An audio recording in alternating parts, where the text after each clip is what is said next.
Danny, welcome to the podcast. Thanks, Bjork. Happy to be here.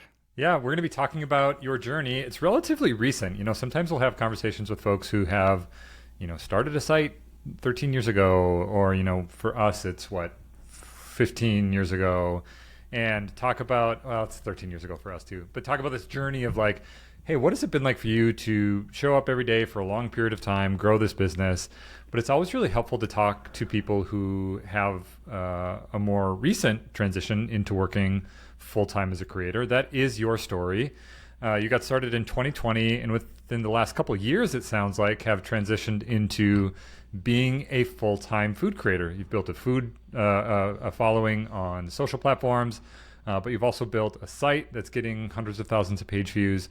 And we're going to talk about all that today because people who listen to this podcast want to know, what is that like? How did you do it? So first, take us back to the pandemic. When you first started things, what was that like? Was it kind of that classic pandemic story of like, hey, suddenly I have a little bit more time and there's not as much to do, and so I need to find some things to fill my calendar? Yeah, that's exactly right. So I started this journey in April of 2020, actually, during the pandemic and the lockdown, and really came from a place of I didn't have that office environment to go back to anymore to show my buddies in the office what I cooked the previous night, right? How good does this steak look? Or look at this rack of ribs that I cooked. And, we would always have that little bit of internal competition between us, and that was immediately gone, right? So I was cooking more during that time while we were all at home and working from home, et cetera. And my wife encouraged me, instead of texting out all these pictures to your friends before we get to eat dinner, why don't you just put these on Instagram and everybody can follow you and you can follow them and you can go there and see, what that looks like. And at that point, that was actually my first experience with Instagram. I didn't have an Instagram profile. Oh, wow. I had a Facebook profile, but I had no idea that any of this was a business at that point. It was just something for fun and something to do, like you said, to fill that void and that free time. And I was lucky enough, and it's kind of one of those blessings in disguise sort of thing. I was lucky enough that my wife and I, our first child, who's now 6, was a baby then and was just an absolutely terrible sleeper. Sure. We were up with her. Our youngest, Lena, it was like 9 months of us just like trading back and forth. Exactly right. For us, it was like 18 months. And so taking advantage of that time, there were many sleepless nights. I'm sure remember what this was like, right? You're rocking the baby to sleep and you'd have to wait a while before you put her down. So I'd throw in my headphones and pull up YouTube and see, how to work Instagram and how to get followers on Instagram and what to do there. And, long story short, it just continued to grow and grow and grow. And that was a great time to be on social media as well. Everybody's on their phones constantly pretty much. And, kind of one thing led to the other, and Instagram turned into Facebook, turned into TikTok, turned into YouTube, and then eventually turned into the website. And we've been off and running ever since. That's cool. There's two things that I feel like are worth pointing out in that little section that you just talked about. The first is taking something that you're already naturally doing and just amplifying it. Like, it wasn't like you suddenly were like, now I need to get inspired to share food content. It sounds like you were already doing that. You were already excited to talk to people about it. You'd go into work and you would swap stories around what you were making. And there are people in my life that I can think of who aren't creators. They aren't trying to build, a food brand online, but they love talking about the recipe they have for smoking or this new product that they have and why it's so great for grilling, or a new recipe that they have. And so part of it is for us as creators thinking about where do we naturally already go. For me, I love talking about business. I'm super curious about online business. And so this ends up being a hybrid. Like, I'm not a food guy. People were like, I did this houseboat trip recently and they're like, oh, you got to cook all our meals. And I was like, no, you do not want me cooking any of the meals. Because really what I'm passionate about is the business side of it. And so that's why I have a podcast on it and we do a business with it. For Lindsay, it's food. Like, she loves talking about food and thinking about recipes and how to, help people get recipes on the table. So for anybody listening, I think that should always be an indicator, like a lead indicator around what we should be creating. It's like, where are we already naturally drawn to? The second thing that I think is important, and I heard somebody talking about this recently, there's an entrepreneur named Dan Martell, and he talks a lot about what it looks like to be an entrepreneur, and he has this book called Buy Back Your Time, and I've seen some of his short form content. But he talked about how one of the things that people often say is like, oh, social media is such a waste of time. You got to get off it. You got to focus. And he said, actually, I think TikTok, Instagram, YouTube, these are all like an incredible use of your time if you are training the algorithm in a way that it is giving you helpful content. And so he talked about this process of figuring out, and it's not that hard, figuring out how to train the algorithm. And usually it's like you share a piece of content or you comment on it. And so for him, he was talking about it within the context of AI, wanting to learn AI. Whenever he saw a short form video on TikTok, he would just leave a quick comment. It was almost like an acronym or something that would train the algorithm to give him more AI content. And so when you talk about up late at night, you're rocking your baby to sleep, you have maybe half an hour to an hour after where it's that kind of middle ground and you don't know if you can lay him down yet. And so what do you do? And you could just kind of veg out and, watch whatever the algorithm feeds you. Or you could really intentionally say, I'm trying to learn this. How do I dive deep onto something or into something that I want to understand better? So two really intentional parts of your story that I think are worth pointing out, because so much of it starts with that. It's us learning, it's trying to figure it out. And for anybody who's listening to this podcast, you have the skills and abilities to grow a thing, to reach an audience, but it's really finding the middle ground between something that you can continually learn and something that you're passionate about. So at what point did you start to see or believe that it was worth your time to create the content, to post to these platforms in service of, and was it in service of building it into a business? So going back to 2020, when strangers started following me, that was like completely, I was mind blown at that point. I was like, oh, wow, there's other people that are interested in this. And that was kind of the start of, well, let me see if there's more people interested. And then let me see if there's more people interested. And then one thing kind of led to the other. And this was back before Instagram was video focused fully, Sure. right? It was all images back in the day. So then I started had to learn how to do videos. And then I learned that the algorithm, it helps you out when you kind of help it out, right? So being a quick adopter to videos certainly helped with that also. And I didn't really see it as a business until about a year and a half after I started doing it. It was all for fun. It was kind of that thrill of the hunt sort of thing. Yep. Of like, oh, let me see if I can get another 100 followers this week, and creating content to be able to put out there for that. And then, it built and it built and it built. And then come March of 2023, that's when the full-time swing happened for me. That was in a big way. That was the biggest shift in my business, is that I was laid off from my corporate tech sales job when the economy took a dive. And I'd been in sales all my life. That's what I knew. That's what I love. And, worked with some really great people, and that was just all taken away. So I dove really far into my food content as kind of like that safety blanket for me, or that comfort place. And in, job hunting and so forth, at that time, my wife sat down with me and was like, well, you're kind of doing two jobs now in and of itself. You're looking and then creating the content. If you just focused on the food content, do you think you could grow this and make a bigger business out of it? And, I was like, yeah, I think so. Yeah. I really do think I can turn this into something bigger. And that's eventually where, cookingintheyard.com came from, and the additional platform growth and so forth, by just being, like you said, intentional and putting the focus in those individual buckets of where the time is best spent. And I was a reader of Buy Back Your Time, and that's been a big leap forward in my business as well, of knowing where to allocate my time and at what points to be the most successful with it. Yeah, that's great. Would love to talk to you about some of the things you've learned as you have been buying back your time.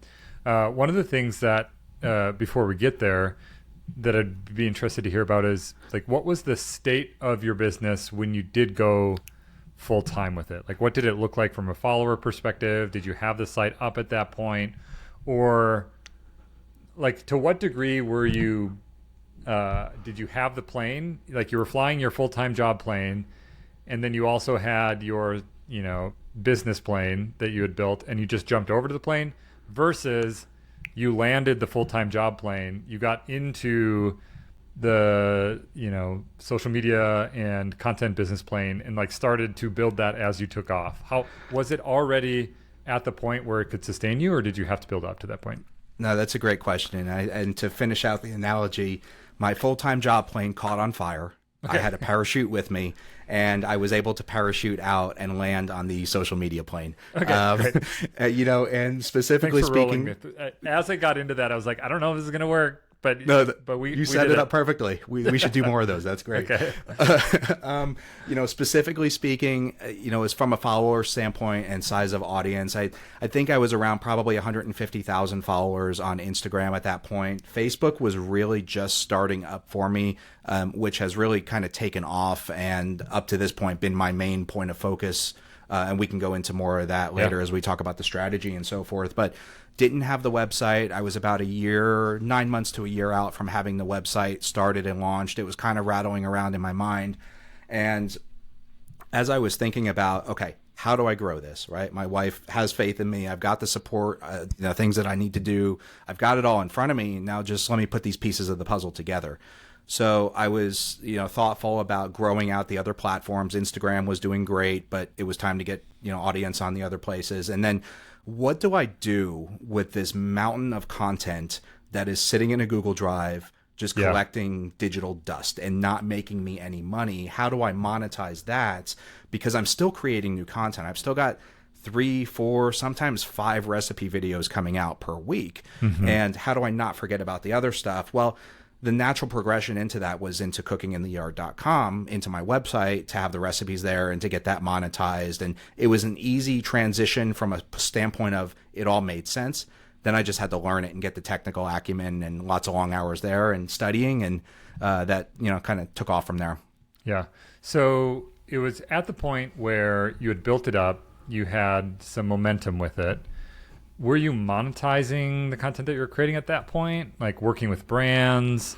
What did that look like? Or did you also have to build up that at that point? Yeah, so that was in need of building as well. And in hindsight, which is a very powerful tool, obviously, I wasn't ready to be a full-time content creator at that point. Sure. I was just thrown into the deep end of the pool, and I had to learn how to swim. I was basically living off of brand deals at that point. Which, as time in 2020, 2021, all companies were throwing their money into marketing, and social media was a big part of that because that's where people's eyeballs were. And that's kind of waned over time and shifted a little bit, but running all off of brand deals. So continuing to hope that my outreach to brands was landing and, that I was still getting, inbound emails. And, if I was to go a few days or a week without an inbound from a brand, I was walking around the house, pacing like crazy, like, oh man, the whole thing's burning down in front of me. You kind of live and die every deal. It really, really was. And that was also part of the website as well of, I need to get some passive income coming in here, and to be able to have that additional revenue stream was huge. And it really was a game changer. So to answer your question, 95% of my business was brand deals at that point, and the other 5% was, a mix between platform and affiliate revenue. Yep. And that's one of the things that we often hear, the over the years it's shifted, where when we first started doing these podcast interviews, having conversations, people would almost always start by building a site, and then you build social around it. And now what we're most often seeing is people start with social and then eventually come around to building a website for the reason that you pointed out, which is that it provides some level of predictability that doesn't exist in the world of social if you are monetizing that through brand partnerships. It's great to do. We still do brand partnerships, primarily on social. I know a lot of creators who get to a certain point with traffic to their website start to do less of that, but we've always continued to do them and have some great partners that we love to work with. But it's not our main thing. And to your point, the hard thing, if it is your main thing, is, most brand partnerships don't go on forever. You're lucky if you have one that's maybe a year-long agreement, but you don't really see them longer than that. And so you kind of feel like you're having to go out and continually sell and continually close. And I think that can kind of burn people out, especially if they love doing content.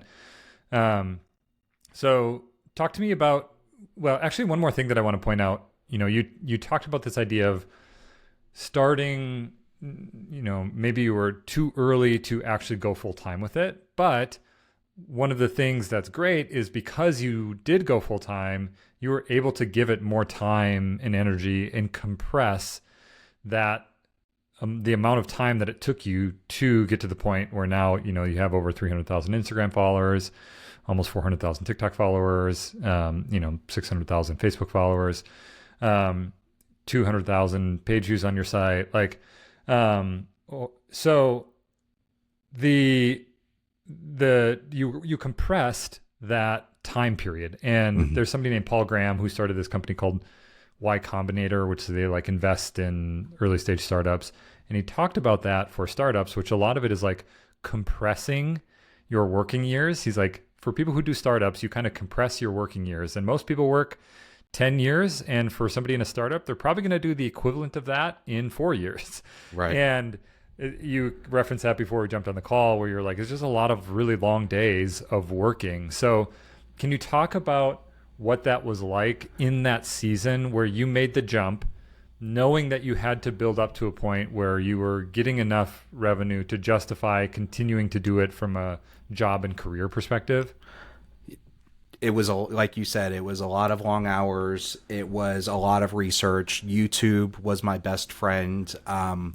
The Food Blogger Pro podcast was huge for me to use as a reference guide to say, okay, now I've heard email is a really big thing. Let me dive into some email episodes. And I went through some of your courses as well to see how to launch all that. And, it was really just about trying to be a dry sponge, so to speak, and absorb everything I can, but while still leveraging my skills from sales as well, brand outreach and everything, building relationships and everything that goes along with that. And it was a tough go of it. And there were times when, I was like, I'm probably going to hang this up. I'm going to give myself another month and, power through and just kept building. And I had an idea of where I wanted it to go. And I set some goals for myself and kind of backtracked from what it was going to take to get there. And, it's led us to this point so far and, continuing to knock out those goals. Yeah. Can you talk about that when you goal set and then working backwards from there? I think that's a valuable takeaway for people. For sure. So the big, hairy, audacious goal is always, what I start out with. And that's probably the one that's going to be unreachable, but that's the one I'm working like crazy to get to. So, to identify what your quote unquote utopia world is, if I had a magic wand, what is that going to look like? Can you talk about what yours is? It's early retirement. It's, fully funded college funds. It's the kids it's the kids. They're 4 and 6 now. It's them working because they want to and what they, are passionate about. And, living a comfortable retirement with my wife. And if, creating food content is the way to get there, that's amazing. I'm going to continue, I do it for fun. We talked about this before, right? It was a hobby before it was a job. But what I would also like to do is spin my experience off into something that other creators can take advantage of as well, because there's so much compartmentalized tribal knowledge, I think, in the content creator community, that everybody wins when that's shared. So to be able to have a place and a way for other people to make money as well is really cool. So, when I get to the point of being able to build other people's businesses, I'll know that I've been a success. That's awesome. Yeah, I know that we're going to talk about that towards the end, this kind of new concept that you're working on, which I'll be really interested to hear about. But I know for us, one of the things that's most valuable from a meaning perspective is hearing from, on the Food Blogger Pro side, a food creator who's like, hey, I heard something on the podcast and it was super pivotal, or learned something within the Food Blogger Pro community and it helped change my business. And it's like, those are the non-tangible but significant things that we get to do as content creators, is impact people's lives. Similarly, on the Pinch of Yum side, if somebody comes up and they're like, hey, to Lindsay, wouldn't be to me, I would maybe be with, but it would be like directed at Lindsay. Like, hey, you've made like dinner accessible for our family. Like we're able to create, make recipes and put it on the table in a consistent way than we never were able to do that before. So there definitely is super impactful things that we get the privilege of doing because we are creating content and then amplifying it and reaching it out, spreading it to the world. And then people see that and they consume it. And then a lot of times people take action on that. So tell me a little bit about the moment where you decide, hey, you're going to work on this full time. Where do you start to focus on? You talked about the website a little bit.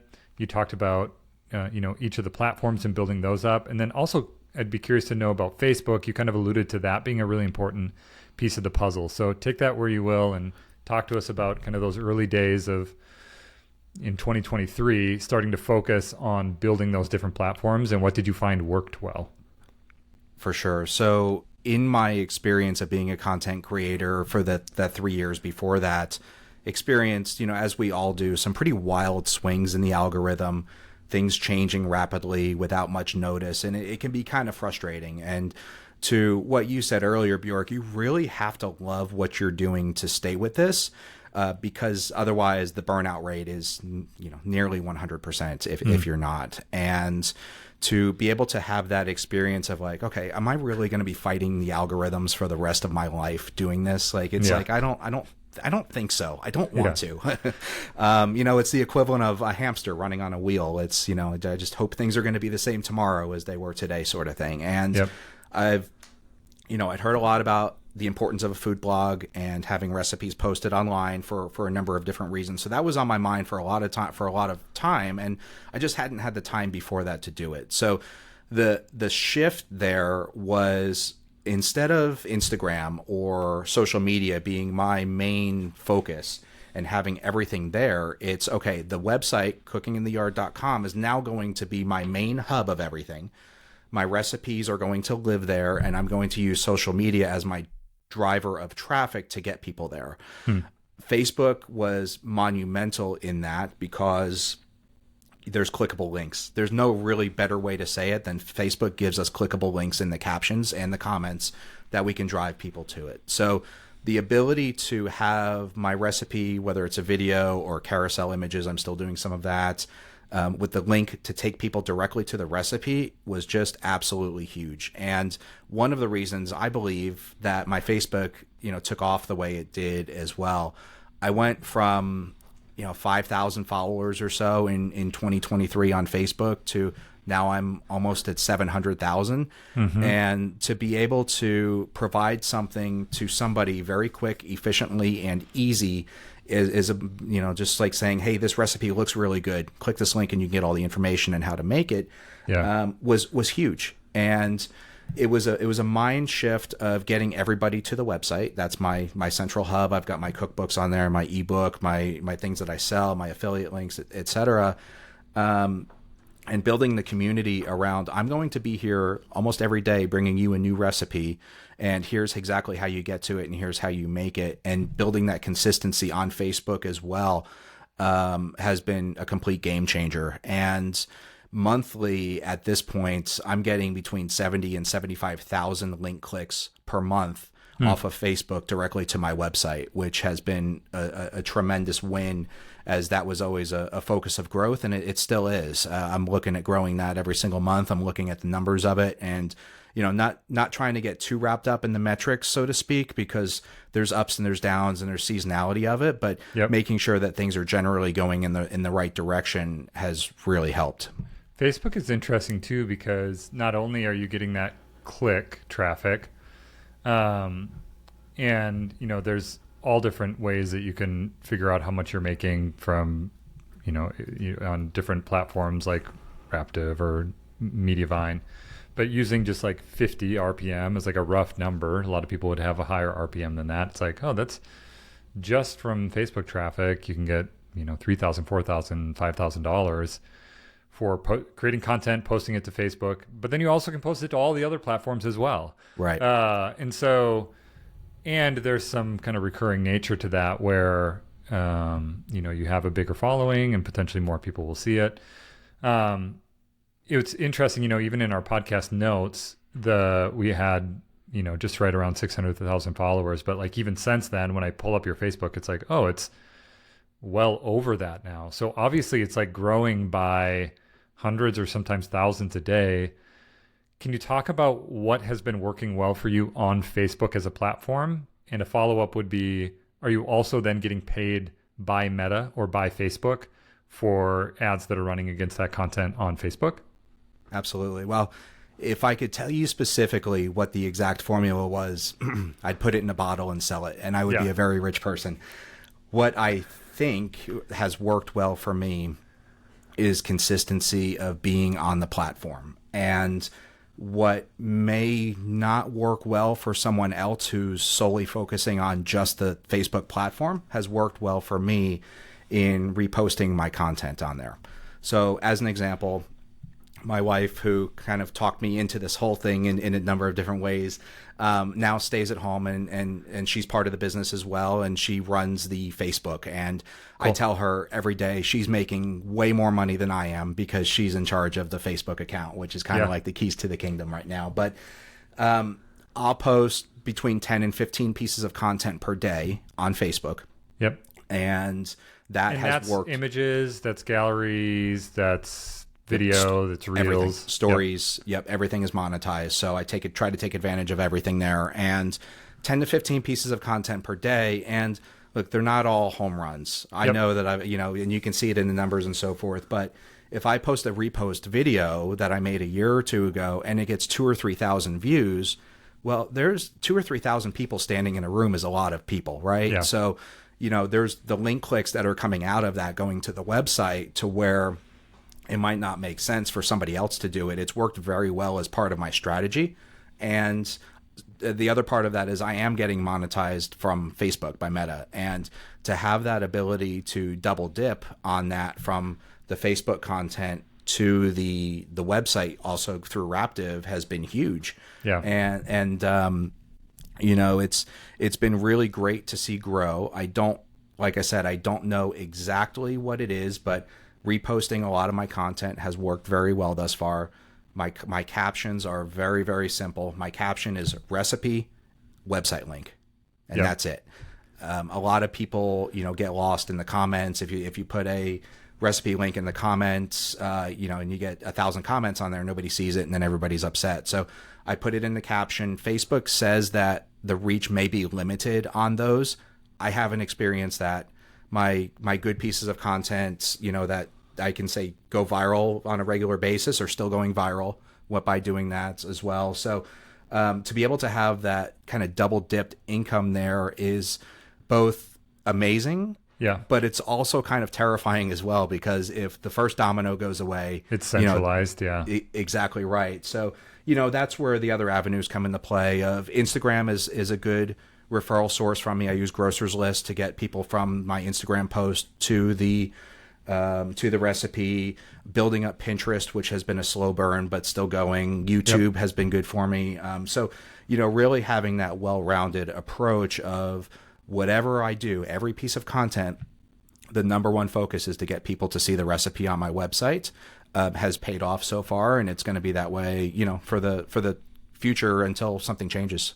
Yeah.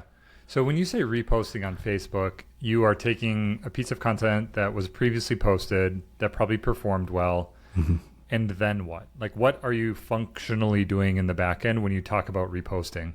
Yeah, so it's just that simple. It's taking an old piece of content, putting it on Facebook, assuming that I've got it on my website, right? And then putting that on there with the link. And I'll post 1 to 2 brand new or debut sort of videos per day, most days.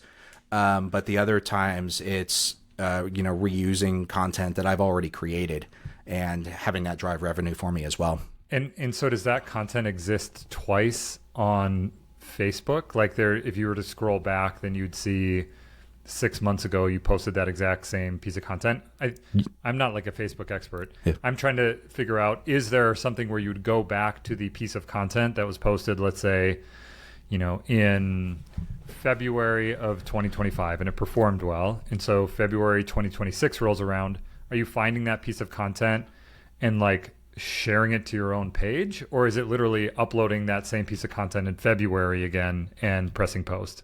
Correct. It's a brand new post. It's not a share of the old one. And that's an important distinction. And I'm glad you called that out, because Facebook Reels, for example, have a monetized shelf life of 90 days, right? So you get the first 90 days of revenue on there. And then if it goes viral on day 91, that goes to the house, basically. Oh, I didn't know that. Okay. Yeah. So when you're posting content, is that for all content posted or just Reels? It's just Reels. So you can do video posts on Facebook, for example, and get paid on. It's kind of like the YouTube long form algorithm. You can kind of get paid on that for as long as it's getting views. And it's interesting. One of the very first videos that I had really pop off on Facebook for one of my recipes that has gone viral a number of times, which is bacon cheeseburger pickle poppers. Love it. It's a recipe about 3 years old that I did. And it was about the fourth time that I posted it.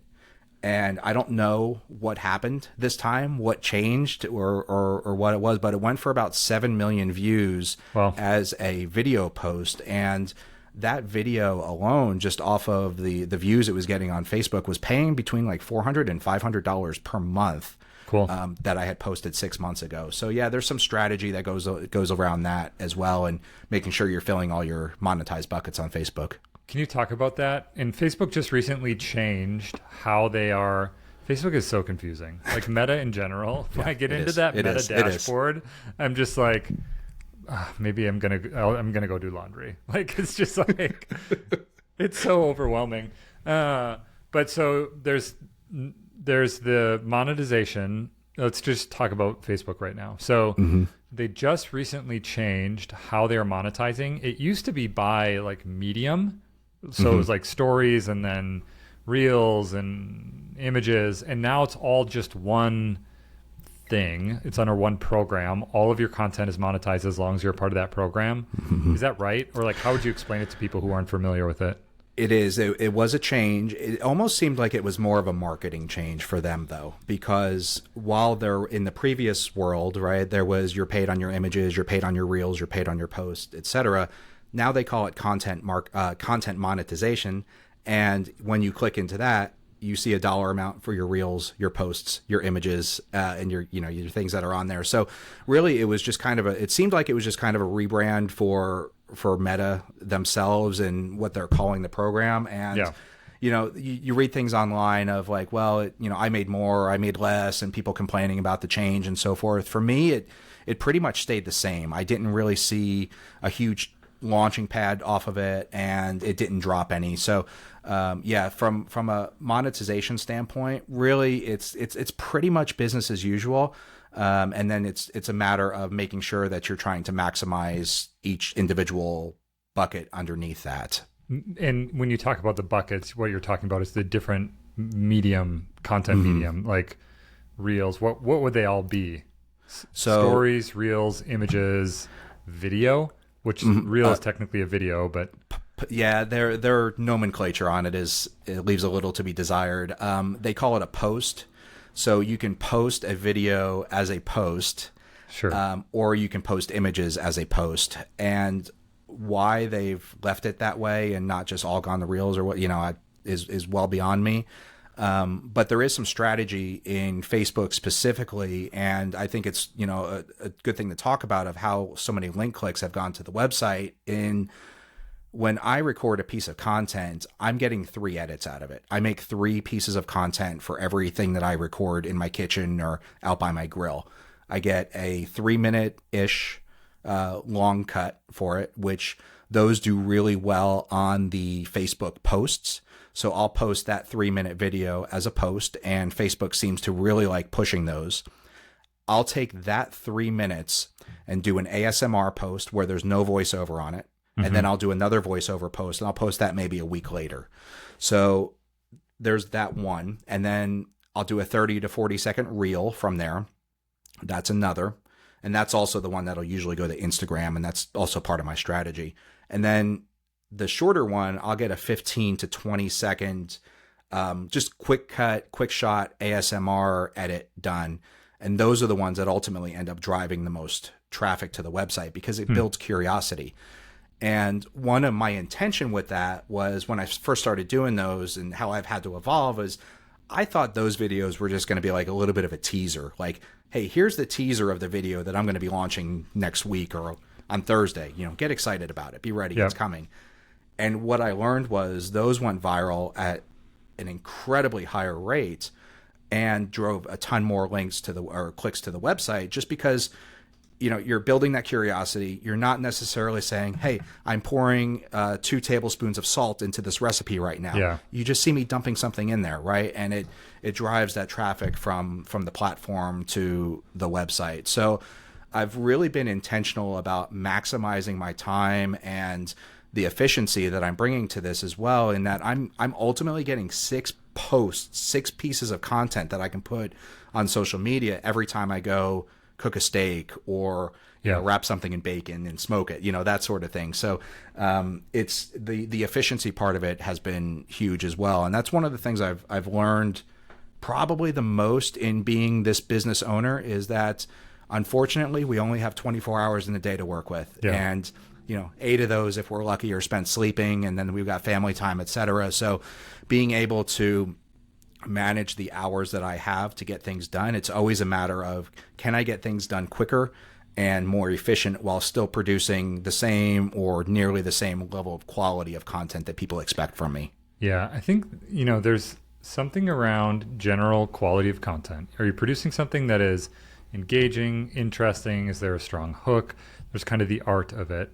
And then there's the side that's a little bit more science, which is like, what is your syndication strategy? How are you getting multiple pieces of content? How are you thinking strategically around reposting this to multiple platforms? And that, it feels like, you know, people talk about tips and tactics only go so far. But I think actually, once you nail the content side of it, the tips and the tactics can actually be a huge multiplier, because so much of what we're doing is repurposing content. It's, you know, editing content so it's a little bit different and it works better on different platforms.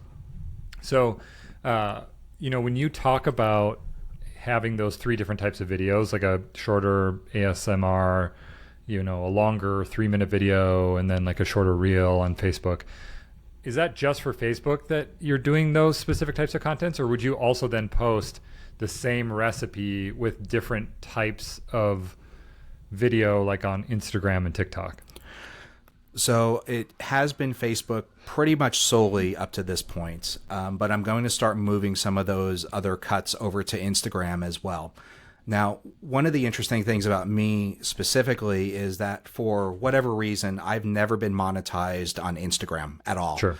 You know, when Adam Mosseri says, well, we can't pay every creator out there because we run out of money. Well, I'm part of that every creator bucket. Yeah, so okay.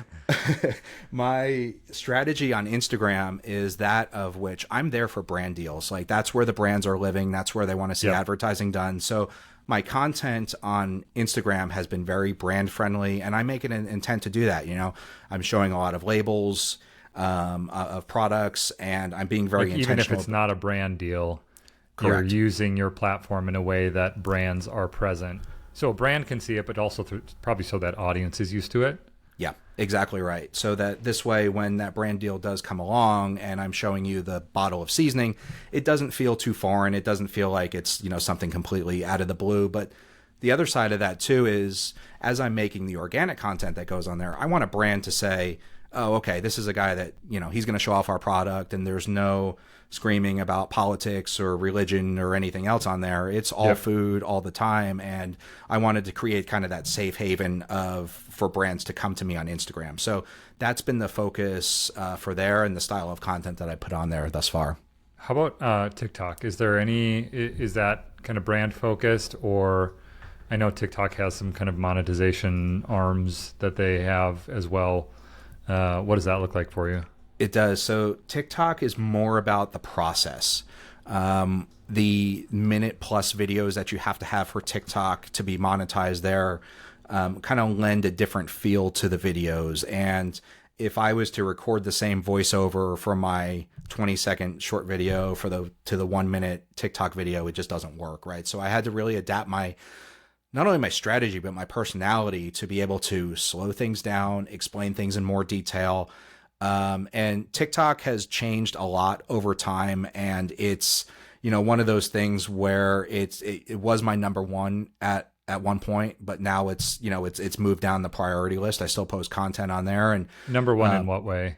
from a platform perspective, like I Like put a lot importance of the platform. correct. Yeah. Yeah. And why has it moved down? So it's because it's not monetized as well as the Sure. others. Facebook is way more important to me than TikTok is because I can drive a ton of traffic to my website where I can't do that on TikTok. Every once in a while, if I have a TikTok video go wildly viral, like I'll see my Google Analytics numbers spike during that day or two while that's going viral. But there's not a way for people to get directly from TikTok to the website, so it's not as valuable from that perspective. Well, I should say from the recipe to my website. You can go to my bio and click the link there, Sure. but I found that a lot of people just simply don't do that. If the convenience is there for them to click right there, they will click right there. So can you give the current order of importance? Like when you think about the different platforms, sounds like Facebook is pretty high up there. Yeah, Facebook is number one at this point. And, Yep. if we sit down a year from now and do this Sure. again, it might be completely different. But, Facebook is number one because of the monetization that lives within the platform, also the referrals to the website. Instagram is my second at this point because it's the place for brand deals and sponsorship opportunities. And then from there, TikTok would be probably third at this point. Like we talked about, YouTube Shorts has always been a challenge for me, but that's beginning to come around right now. I'm about to hit 20,000 followers or subscribers on YouTube, and then trying to start and grow a Pinterest footprint as well. So that's kind of my order from 1 to 5 at this point. That's great. Last question on the social media side of things. Are you scheduling this, or and what app are you using? Can you kind of talk about like your social media stack for software tools that you use and things that you do to help kind of make it all easier? Yeah, absolutely. I don't use any, to be very honest with you. Yeah. And part of that is, I don't know if this is still the case, but back when I first started up in the first couple of years, if you used any sort of app or plugin or anything to plug into your Instagram or your Facebook, your reach got shut down or your account got shadow banned or whatever the term was at the time. So I've gotten into this rhythm now of kind of doing everything manually. Like Sure. I said, my wife Chanel runs the Facebook account, which is the biggest chunk of time. So I've quote unquote bought back my time there with Yep. that. I never really liked the Instagram scheduler, so I do that manually just to make sure that goes off without a hitch. Yep. I think really as far as software for Instagram at this point, I'm using Grocer's List, like I said, to get people from the recipe to the website. But really, that's about it. I track follower growth and that sort of thing kind of by hand. In a spreadsheet, I'll go in and update it monthly or every so often, and just keep track of things like that. But for the large part, it's done manually. Yeah, that's great. I love that. And I think oftentimes I'll hear from people who are like, hey, this is just me showing up and doing it every day. I think of my friend who's been consistently going to the gym, and working out every day. And I'm like, what do you use to like track it? What app do you use? And he showed me this like picture of his like really crusty old like notebook. It's like just like a $3 notebook that he uses, and that's what he tracks his workouts with. And I think it doesn't have to be fancy in order for it to be successful. And I think the other thing that it actually does is like it puts you inside of the app in a way where if you get too far outside of any app, I think you kind of lose the understanding of what's happening within it. Yeah. To have a feel for content that's performing well, or like even different types of media that they're prioritizing because of where it is. And it just feels like if you want to get good at a thing, it's best to be in the thing that you are wanting to get good at. So makes a lot of sense. I agree. I wanted to, just because we said we were going to touch on it real quick, the buy back your time. Is there anything from learning that, reading that book that you've learned, and maybe you can just talk a little bit about what does an average day look like for you as a full-time content creator? Buy Back Your Time was one of the most pivotal, I think, moments of my business career, going through that and learning the lessons there. And the biggest thing that came out of that is that, this business is my baby. I've started it from zero. I never intended it to be a business or to grow the way it has. So I want to be very protective of, what I'm doing in my brand and so forth. Like, that's why my wife runs my Facebook, because there's no way in the world I could trust anybody else to do that sort of thing. What Dan Martell tells us is that that's pretty normal, right? People, their business is their baby, and they expect a certain level of work level of quality to be put into that. And that's something that we need to kind of loosen our grip on a little bit. And he says, 80% is the number that you're shooting for. So if you're able to buy back your time, meaning that you're having somebody do one of the tasks that doesn't excite you, and they're doing it to a level that's at 80% of where you are personally, if you were doing it, then that's really good. And to be okay with that, and not have to, turn every wrench to get every, thing to be exactly the way you want it to. And so I'm reaching for analogies like we did before here, but the wrench, I see it. Yep. To see the work being done and the things that need to be checked off, and using that as a force multiplier to be able to grow the business is really, really big. And, speaking of kind of the business aspect of it and learning, there was another book that was, I think, just as pivotal, which was The Psychology of Money. And when I read that book, it was more of like, that was in the time when I was like, is this really going to work? It seems like we're spending more money than we're making, and yada, yada, and like how to think about the money coming in versus the money going out. And one of the quotes that was in that book that I live by, like it's really, really important. Morgan Housel is the author of this. He's got a great podcast as well. Absolutely. And the quote was, nothing is ever as good or as bad as it seems in that moment. Right. So you have a video go viral that gets 10 million views. Like, that's good. Stay grounded, because next week it might be, on the other end of the roller coaster. Right. Yeah. So keeping that middle ground and never really getting too high or too low, but just staying the course and knocking out those goals and things that need to be done is really how things get accomplished. So, going back to your question about buying back your time, I really do focus on the things that I hate.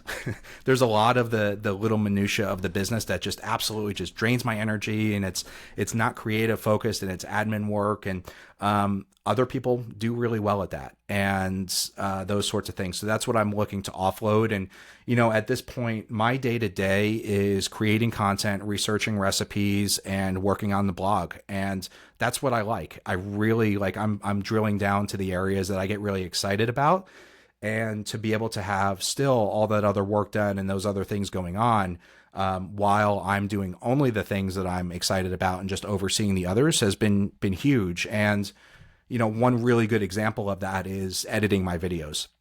I found a really good editor now that I like to use for almost all my content, to where I never could have imagined doing that in the past. Like the edits, especially on social media, it's a really important part of getting videos to go viral and keeping people's attention and building the hook and the re-hook 3 seconds later, etc. Sure. And that was always the biggest energy drain for me. It's 10 o'clock at night, the house is quiet, wife and kids are asleep, but I'm up editing videos for a couple hours, and it's just like, this isn't sustainable. So it took some time, and it took some training and so forth, but to be able to find someone to do that has been huge. And I'm looking to continue to emulate that in other parts of the business as well.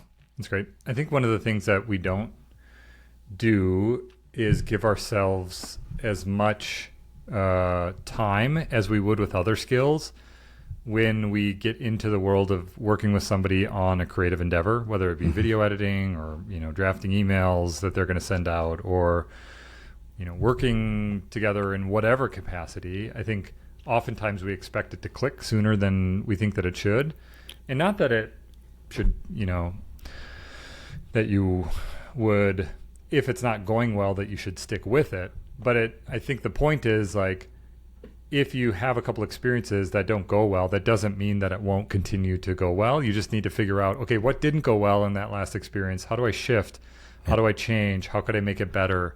And over time, you'll start to figure out how you want to work with people, how you best work with people, because it really is such an impactful thing that helps for the long term you to continue to show up and continue to create every day, which is really what it's all about. Exactly right. Before we close out, tell me a little bit about this new endeavor that you have. It sounds like you're working on a new site based on some of the things that you've learned, and would just love to have you have the opportunity to do a little shout out for that, as it sounds like kind of a new creative endeavor, experiment, whatever you might want to call it. So what is that? Yeah, I appreciate it. It's called trustmetryit.com. And what I'm doing here, as I talked about before, right, really trying to impact others and help other people grow their businesses.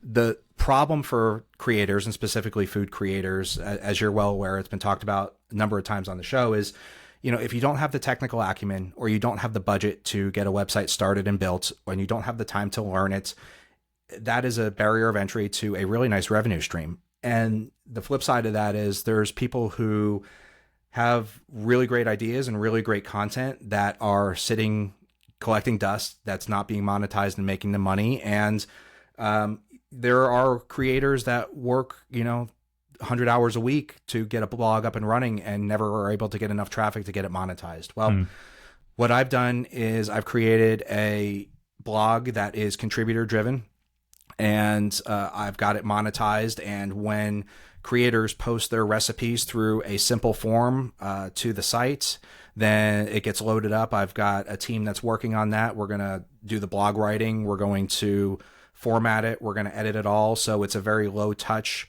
from a creator's perspective. They submit their information, it goes on the blog, and then there's a revenue share that's done with that. So people who haven't had the opportunity, or for whatever reason, any of those other barriers of entry into having monetized blog content and revenue coming in there, I want to offer them a way to do that and to see that money come in right away from the content that they've been making.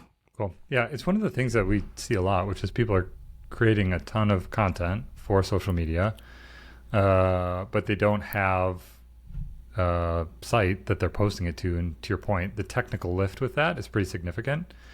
I think of actually Leslie, who was on the podcast years ago. She has a site called Her View from Home, and it's all about, what's the tagline for it? It's like for moms. Like it's a site for moms, and talking about all the different, aspects, everything from like, little kids to kids transitioning to college, grief, like marriage, all of those things, but it's contributor driven. And so kind of in that same way, she knew that there's a lot of really skilled writers who didn't necessarily want to build their own thing. The other thing is, like, if you're able to post to a platform with a pre-existing audience, there's a benefit to that. And so that's cool. If people want to check it out, I know that it's kind of in the building stage right now, but if people wanted to follow along or learn more about it, would they just go to the website? We can link to it in the show notes. Absolutely. Trustmetryit.com, and everything will be up and running, I'm sure, by the time the show airs. I do actually already have a waiting list of